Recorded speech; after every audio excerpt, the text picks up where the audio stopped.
भाईजान क्या हाल है? ठीक ठाक हो? तभी सी ठीक है। मैं मुनीर ते तुसा पे यूट्यूब चैनल मैथ्स शुगर मेरा अज मैं तुहानू ऐसा ये जादू नहीं है कि खेल है पिया एक खेल है तुहानू मैं ऐसा खेल विखाईंदा पिया मैं ये तुहानू विखाई सही सही और उस तो बाद ये दसे सही सही भी ये किवें इहदा के तरीका है और इसका किवें मसले भी ये बनाया जाता और किवें खेड़ा जाता है।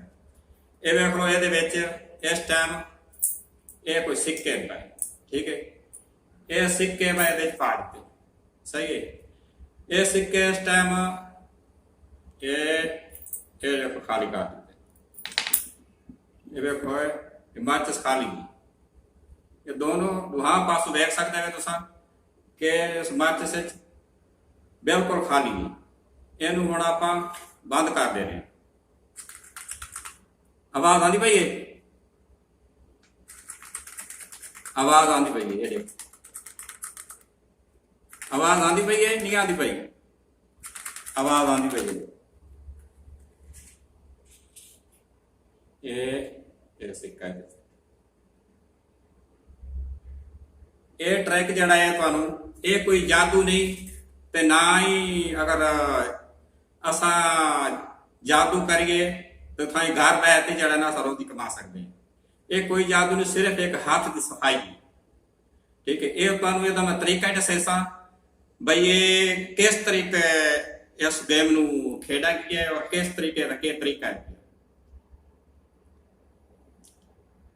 यदा भाईजान ये तरीका है पिया भाई सब तो पहले इस जड़ा है माचिस तुसा लै लैनी आम माचिस होंदी है जिवें आपां घर दे विच भाग लेने कोई चीज है आम माचिस है।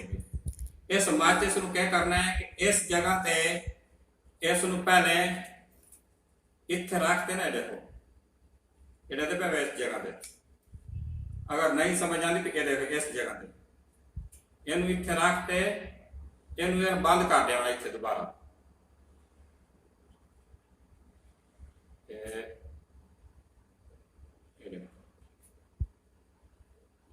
तुसा जड़े अगू तुहाडे वेखण वाले उस कोई भी है तुहानूं वेखण वाला उहनूं तुसा दिखा सकदे वे देखो माचिस खाली ठीक है। ये देखो दुहा पासों तो दिखा सकदे वे कि माचिस खाली। अगर इहदे विच ये अगर तुसा सिक्के पैंदे वे देखो ये हुण सिक्के पा दित्ते ने ये सिक्के पा के सिक्के तुसा बाहर काटते तो दिखा सकदे वे भाई ये खाली ठीक है।